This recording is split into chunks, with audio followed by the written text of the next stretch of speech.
नमस्कार छात्रों, 8वीं कक्षा में हिंदी का आज दूसरा पाठ हम वारिस कौन यह देखेंगे। वारिस कौन इस पाठ की रचनाकार है विभा रानी। तो देखते हैं इस पाठ में क्या है। सबसे पहले विभा रानी जी का परिचय हम देखेंगे। इसमें बहुआयामी प्रतिभा की धनी विभा रानी हिंदी और मैथिली की राष्ट्रीय स्तर की लेखिका है। यानी कि विभा रानी जी ने अब तक मैथिली और हिंदी भाषा में बहुत सारा लेखन किया हुआ है।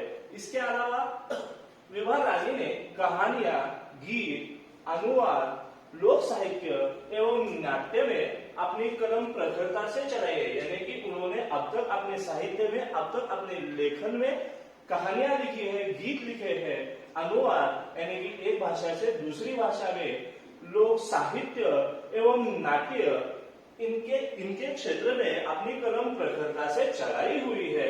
आप लोकगीत और लोक साहित्य के क्षेत्र में निरंतरता से कार्य करें। यानी कि लोकगीत भी उन्होंने लिखे हैं और लोक साहित्य भी लिखा है, और लोकगीत और लोक साहित्य के क्षेत्र में भी विभा रानी जी ने बहुत बड़ा योगदान दिया हुआ है। तो अब देखते हैं इस गद्य संबंधी। इस गद्य में क्या है, यह एक संवादात्मक कहानी है और इस संवादात्मक कहानी में विभा रानी ने हमें उत्तम फल प्राप्त करने के लिए समय और साधनों का सदुपयोग करना चाहिए और वह किस तरह से करना चाहिए यही बताने का प्रयास किया है। यानी कि यह जो संवादात्मक कहानी है, इस कहानी में हमें यदि कोई अच्छा कार्य करना है या अच्छा फल पाना है तो वह फल पाने के लिए हमारे पास जो समय है और जो साधन है उनका हमें सदुपयोग करना चाहिए।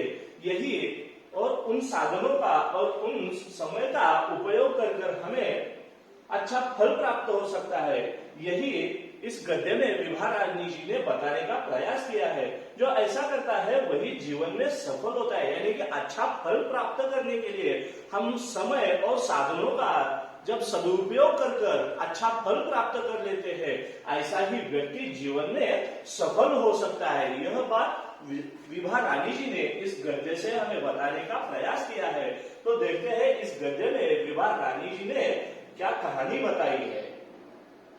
एक राजा था और उस राजा की 4 बेटियां थी। एक राजा और राजा की 4 बेटियां थी। राजा ने सोचा कि इन चारों में से जो सबसे बुद्धिमती होगी उसे ही अपना राजपाट सौंपेगा। इसका फैसला कैसे हो वह सोचने लगा। अंत में उसे एक उपाय सूझ गया। एक राजा है और उस राजा का बड़ा सा राज्य भी है और उस राजा को पुत्र न होने की वजह से अब यह राजपाट किसे सौंपना, यह राजा के सामने बड़ा प्रश्न था। तो राजा ने सोचा कि मेरी जो 4 बेटियां हैं उन चारों बेटियों में से जो सबसे बुद्धिमती होगी, जो सबसे बुद्धिमान होगी उसे ही वह अपना इस बड़े से राज्य का राजपाट सौंपेगा।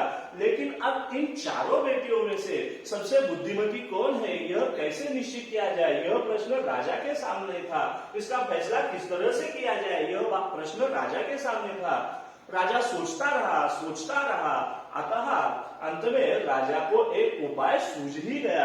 तो उस उपाय के बारे में राजा को कौन सा उपाय सूझा देखते हैं। तो राजा ने एक दिन चारों बेटियों को बुलाया, सभी को गेहूं के 100 दाने दिए और कहा इसे तुम अपने पास रखो। 5 साल बाद मैं जब इन्हें मांगूंगा तब सब मुझे वापस कर देना। अब राजा को तो उपाय सूझ गया था। इन चारों में से सबसे बुद्धिमती कौन है यह ढूंढने के लिए राजा को उपाय सूझ गया था और उस उपाय के अनुसार राजा ने अपना कार्य शुरू कर दिया। तो राजा ने क्या किया, सबसे पहले अपने चारों बेटियों को एक दिन अपने पास बुला लिया और पास बुलाकर इन चारों बेटियों को गेहूं के 100 दाने दिए। राजा ने अपने चारों बेटियों को गेहूं के 100 दाने दिए और 100 दाने देकर राजा ने अपने चारों बेटियों से कहा इसे तुम अपने पास रखो और 5 साल के बाद मैं तुम्हें यह गेहूं के दाने वापस मांगूंगा। तब तुम सब मुझे यह गेहूं के दाने वापस कर देना। तो राजा ने बुद्धिमती कौन है यह जानने के लिए अपनी योजना शुरू कर दी थी और उसके अनुसार उसने अपने चारों बेटियों को बुला लिया और चारों बेटियों को बुलाकर उसने उन चारों बेटियों के हाथों में गेहूं के 100 दाने सौंप दिए और चारों बेटियों से कह दिया कि आज से 5 साल बाद मैं गेहूं के 100 दाने तुमसे मांग लूंगा, तब तुम मुझे यह गेहूं के दाने वापस कर देना। तो अब ये बेटियां क्या करती है देखते हैं। गेहूं के दाने लेकर चारों बहनें अपने अपने कमरे में लौट आई और बड़ी बहन ने उन दानों को खिड़की से बाहर फेंक दिया। उसने सोचा आज से 5 साल बाद पिताजी को गेहूं के इन दानों की याद रहेगी क्या, और जो याद भी रहा तो क्या हुआ, भंडार से लेकर मैं उन्हें ये गेहूं के दाने दे दूंगी।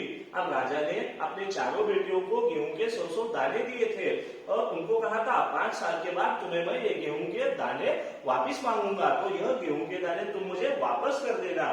तो चारों भी बेटियां, राजा की चारों भी बेटियां अपने अपने कमरे में चली गई और कमरे में चले जाने के बाद जो सबसे बड़ी राजा की बेटी थी उसने क्या किया, वो गेहूं के दाने लेकर तो अपने कमरे में चली गई। तो सबसे बड़ी बेटी ने उसके कमरे में जो खिड़की थी उस खिड़की से वो गेहूं के दाने उसने बाहर फेंक दिए और उसने सोचा आज से 5 साल के बाद पिताजी को यह गेहूं के 100 दाने मांगने की याद भी रहेगी या नहीं रहेगी, और यदि पिताजी को ये गेहूं के दाने मांगने की याद भी रहेगी तो मैं भंडार घर से गेहूं के 100 दाने लाऊंगी और वह गेहूं के दाने पिताजी को दे दूंगी। तो यह हुई पहली राजा के पहले बेटी की बात। उसने गेहूं के दाने अपने कमरे की खिड़की में से बाहर फेंक दिए और सोचा पिताजी को 5 साल बाद ये गेहूं के दाने याद भी नहीं रहेंगे, और यदि याद भी रहा तो भंडार घर में हमारे बहुत सारा गेहूं है, उसमें से 100 दाने निकालकर मैं पिताजी को दे दूंगी। यह बात सोचकर उसने यह गेहूं के दाने फेंक दिए थे। अब आगे तो दूसरी बहन ने दानों को चांदी की डब्बी में डालकर उसे मखमल के थैले में बंद करके सुरक्षा से अपनी संदूकची में डाल दिया। सोचा 5 साल बाद जब पिताजी ये दाने मांगेंगे तब उन्हें वापस कर दूंगी। तो राजा की पहली बेटी ने तो गेहूं के दाने फेंक दिए थे। अब राजा की दूसरी बेटी ने क्या किया देखो। राजा की दूसरी बेटी है वह गेहूं के 100 दाने लेकर अपने कमरे में चली गई और कमरे में चले जाने के बाद उसने क्या किया, एक चांदी की डिब्बी ले ली और उस चांदी के डिब्बी में एक मखमल का कपड़ा डाल दिया और उस मखमल के कपड़े पर वो गेहूं के 100 दाने रख दिए और वो जो चांदी की डब्बी थी वह चांदी की डब्बी उसने अपने संदूकची में डाल दिया, यानी कि अपने बड़े से डिब्बे में उसने वो चांदी की डिब्बी रख दी और वह सोचने लगी यदि पिताजी ने 5 साल के बाद यह गेहूं के 100 दाने वापस मांग लिए तो यहाँ से निकालकर मैं पिताजी को ये गेहूं के दाने दे सकती हूँ। यह बात सोचकर दूसरी बेटी ने वो गेहूं के 100 दाने चांदी की डब्बी में डालकर अपनी संदूकची में डाल दी थी। अब तीसरी बेटी क्या करके देखेंगे। तीसरी बहन बस सोचती रही कि इसका क्या करूं। चौथी और छोटी बहन तनिक बच्ची थी, शरारतें करना उसे पसंद था। उसे गेहूं के भुने हुए दाने भी बहुत पसंद थे। उसने दानों को भुनवाकर खा डाला और खेल में मग्न हो गई। तो पहली बेटी ने तो गेहूं के जो 100 दाने थे वो खिड़की में से फेंक दिए थे, दूसरी ने चांदी के डिब्बे में रखकर अपनी संदूकची में डाल दिए थे और जो राजा की तीसरी बेटी थी वो तीसरी बेटी इन गेहूं के दानों का मैं क्या करूं यह बात बस सोचती ही रह गई। और राजा की जो चौथी बेटी थी वो तनिक छोटी थी, यानी कि सबसे छोटी होने की वजह से उम्र में भी छोटी, तो वो बच्ची थी। उसने क्या किया, उसे शरारतें करना खेलना कूदना पसंद था और इसके अलावा गेहूं के दाने भुनवा कर खाना भी उसे पसंद था। तो उसने क्या किया, उसके पिताजी ने उसे जो गेहूं के 100 दाने दिए थे वो गेहूं के 100 दाने उसने भुनवा कर खा लिए और अपने अपने खेलकूद में मग्न हो गई। तो राजा की पहली बेटी ने यह जो गेहूं के दाने थे वो गेहूं के दाने खिड़की में से फेंक दिए, दूसरे बेटी ने चांदी की डिब्बी में रखकर अपने संदूकची में डाल दी, तीसरी बेटी ने इन गेहूं का दानों का मैं क्या करूं यह बात वो बस सोचती ही रह गई और जो चौथी बेटी थी उसने वो गेहूं के दाने भुनवाकर खा दिए थे। अब इसके आगे क्या होता है देखेंगे। तीसरी राजकुमारी को इस बात का यकीन था कि पिताजी ने उन्हें यूं ही ये दाने नहीं दिए होंगे, जरूर इसके पीछे कोई मकसद होगा।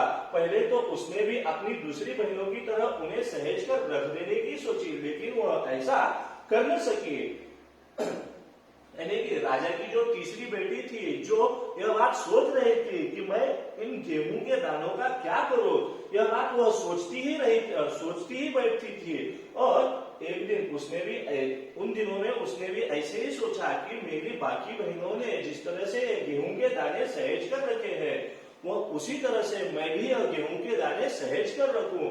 लेकिन उसे इस बात का भी यकीन था कि पिताजी ने ये जो गेहूं के दाने दिए हैं, ये गेहूं के दाने उन्होंने यूं ही नहीं दिए होंगे, इसके पीछे उनका जरूर कोई ना कोई मकसद होगा। किसी मकसद की वजह से ही पिताजी ने यह गेहूं के दाने दिए होंगे, यह उसे यकीन था। लेकिन उसने यह गेहूं के दाने, वह तीसरी, राजा की जो तीसरी बेटी थी, वह गेहूं के दाने सहेज कर रख न पाई। 2-3 दिनों तक वह सोचती रही। फिर उसने अपने कमरे की खिड़की की पीछे वाली जमीन में वो दाने बो दिए। अब यह राजा की जो तीसरी बेटी थी, उसने वह 2-3 दिन सोचती ही रही कि मैं इन गेहूं के दानों का क्या करूं। आखिर में उसने क्या किया, अपने कमरे की जो खिड़की थी, उस खिड़की के पीछे जो जमीन थी, उस जमीन में उसने वो गेहूं के दाने बो दिए। यानी कि वह गेहूं के दाने उसने अब जमीन में लगा दिए थे। समय पर अंकुर फूटे, पौधे तैयार हुए, दाने निकले। राजकुमारी ने तैयार फसल में से दाने निकाले और फिर से बो दिए।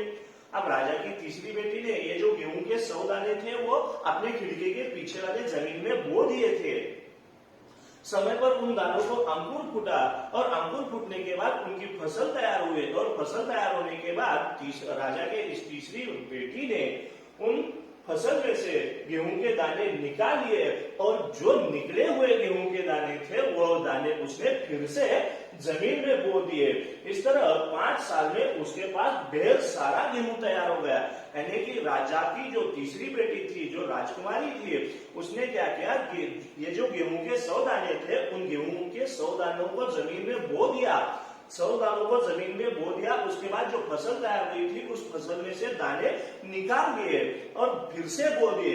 इस तरह से वो निरंतरता से 5 साल करती रही और उसी वजह से उसके पास ढेर सारा गेहूं तैयार हो गया था। तो 5 साल बाद राजा ने चारों बहनों को बुलाया और कहा, आज से 5 साल पहले मैंने तुम चारों को जो गेहूं के 100 दाने दिए थे और कहा था कि 5 साल बाद मुझे वापस करना, कहाँ है वे दाने। अब राजा को तो याद रहा गेहूं के दानों के बारे में।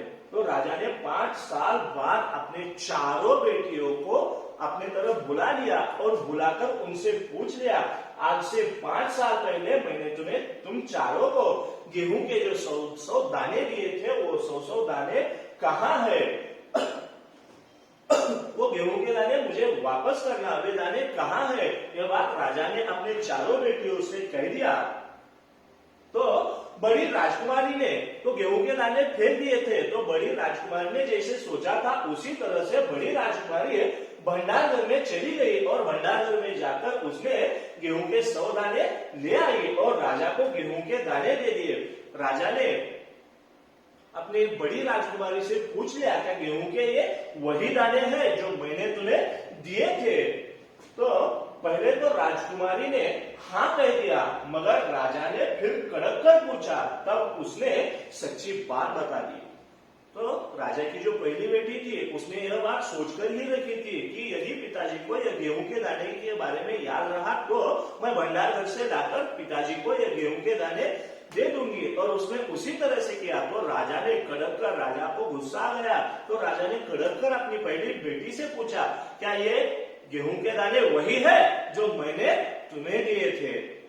तो अब पहली राजकुमारी डर गई और उसने सच्ची बात अपने पिताजी को बता दी। अब दूसरी राजकुमारी, राजा ने अपनी दूसरी राजकुमारी से पूछा, तुम्हारे दाने कहाँ है। तो दूसरी राजकुमारी ने तो अपने गेहूं के दाने चांदी के डिब्बी में मखमल के कपड़े में लपेटकर अपने संदूकची में रखे थे। तो दूसरी राजकुमारी ने अपनी संदूकची में से मखमल की खोल वाली डिब्बी उठा लाई, जिसमें उसने वो गेहूं के 100 दाने रख दिए थे। वो गेहूं के 100 दाने लेकर आ गए और उसने वो डिब्बी खोलकर अपने पिताजी को वो गेहूं के 100 दाने दिखा दिए। लेकिन 5 साल तक उस डिब्बे में वो गेहूं के दाने रहकर वो वहां पर सड़ गए थे, खराब हो चुके थे। तो अब तीसरी बेटी, राजा ने अपनी तीसरी बेटी से, राजकुमारी से पूछा, तुमने क्या किया उन गेहूं के 100 दानों का? तीसरी ने कहा, मैं इसका उत्तर आपको अभी नहीं दे सकती, अभी नहीं दूंगी, क्योंकि जवाब पाने के लिए आपको यहाँ से मेरे साथ कहीं दूर आना पड़ेगा और वहां पर मैं आपको कल ले चलूंगी। अब पहली बेटी ने तो झूठ बोला और राजा ने कड़क कर बात कहने पर उस पहली ने तो सच्चाई बता दी। दूसरी ने जो चांदी के डिब्बी में गेहूं के दाने रखे थे वो तो सड़ गए। और राजा ने अब तीसरी राजकुमारी से पूछा तो तीसरी राजकुमारी ने उन्हें बताया था कि मैं तुम्हें पिताजी, मैं आपको इन दानों के बारे में अभी कुछ बता नहीं सकती, उसके लिए आपको मेरे साथ कहीं दूर आना पड़ेगा और वहां पर मैं आपको कल लेकर चलूंगी। यह बात तीसरी राजकुमारी ने अपने पिताजी से कह दी। राजा ने अब अपनी चौथी और सबसे छोटी बेटी से पूछा। उसने उसी बेपरवाही से जवाब दिया, उन दानों की कोई कीमत है पिताजी? वैसे तो ढेरों दाने भंडार में पड़े हैं, आप तो जानते हैं मुझे गेहूं के भुने दाने बहुत अच्छे लगते हैं, सो मैं उन्हें बुलवाकर खा गई। आप भी पिताजी किन किन चक्करों में पड़ जाते हैं। तो पहले 3 बेटियों से राजा को सबसे बुद्धिमती कौन है यह बात तो पता न चली। तो राजा अपनी चौथी बेटी के पास आया और उससे पूछा कि तुमने उन गेहूं के 100 दानों का क्या किया? तो उसने उतनी ही बेपरवाही से अपने पिताजी को जवाब दिया कि उन दानों की, पिताजी उन गेहूं के 100 दानों की क्या कोई कीमत है? पिताजी वैसे तो अपने भंडार घर में गेहूं के बहुत सारे दाने पड़े हुए हैं, आप तो जानते हैं पिताजी, आप तो जानते हैं गेहूं के दाने भुनवाकर खाना मुझे कितना पसंद है, तो मैंने कभी वो उन गेहूं के दानों को भुनवाकर खा दिया है। और पिताजी आप भी गेहूं के दानों के ऐसे किन किन चक्करों में पड़ जाते हो? यह बात राजा की चौथी बेटी ने कह दी थी। अभी चारों राजकुमारियों के उत्तर सुनकर, यानी कि सभी के उत्तर सुनकर राजा को घोर निराशा हुई। चारों में से अब उसे तीसरी बेटी से ही थोड़ी उम्मीद थी, यानी कि अब तक राजा ने चारों बेटियों से जो बात की थी उन बातों में से, उनके जवाबों से राजा को निराशा ही हुई थी। चारों में से अब सिर्फ राजा को तीसरी बेटी से कुछ उम्मीद थी, जिसने कहा था कि मैं आपको आज कुछ नहीं बता सकती, मैं आपको कल लेकर जाऊंगी। उस वजह से राजा को सिर्फ अपनी तीसरी बेटी से थोड़ी उम्मीद थी।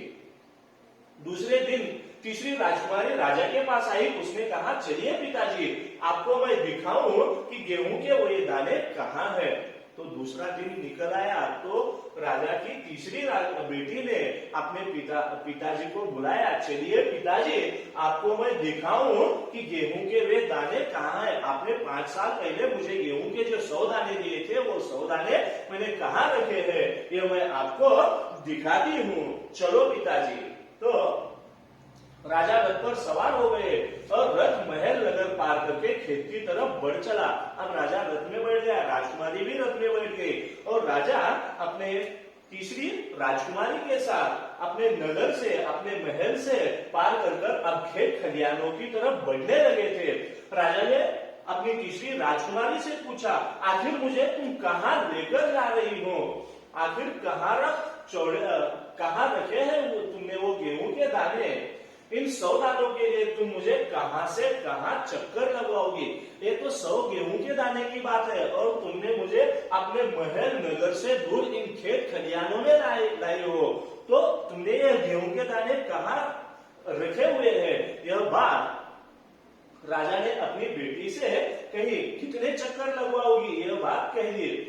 तो तब तक रथ एक बड़े से हरे भरे खेत के सामने आकर रुक गया। राजा ने देखा सामने बहुत बड़े खेत में गेहूं की फसल थी।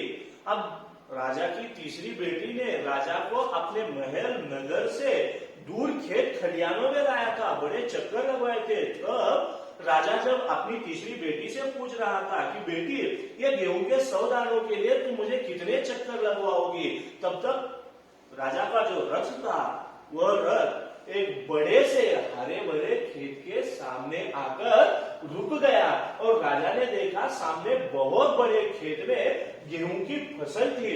उसकी बालियां हवा में झूम रही थी, यानी कि गेहूं हवा के साथ इधर उधर झूम रहा था, जैसे राजा को कोई खुशी भरा गीत सुना रही हो।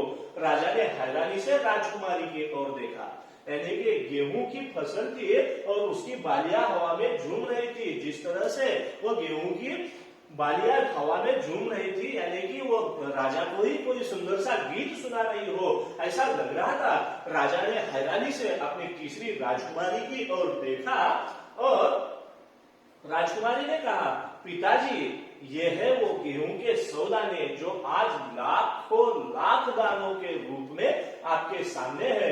मैंने उन 100 दानों को बोकर इतनी अधिक फसल तैयार की है। जब राजा ने अपने तीसरी बेटी की ओर हैरानी से देखा तो राजा को उस तीसरी राजकुमारी ने बता दिया, पिताजी, आपने ये जो गेहूं के मुझे 100 दाने दिए थे, वो गेहूं के 100 दाने यही है। इन गेहूं के 100 दानों को बोकर मैंने आज लाखों लाख दानों को तैयार किया है। मैंने उन 100 दानों को बोकर इतनी अधिक फसल तैयार की है। राजा ने उसे गले लगा लिया और कहा, अब मैं निश्चिंत हो गया, तुम ही मेरे राज्य की सच्ची उत्तराधिकारी हो। यानी कि राजा ने अपनी बेटियों को जो साधन और समय दिया था, उस साधन और समय का तीसरी राजकुमारी ने सही तरह से इस्तेमाल किया और उसने गेहूं के 100 दानों को लाखों लाख दानों में परिवर्तित किया था और इसी साधन और समय का उपयोग किया और उसी वजह से तीसरी राजकुमारी को अच्छा फल मिला था। यानी कि राजा ने उस तीसरी राजकुमारी को अपने गले लगा लिया और उससे कहा, अब मैं निश्चिंत हो गया हूं, तुम ही मेरे राज्य की सच्ची उत्तराधिकारी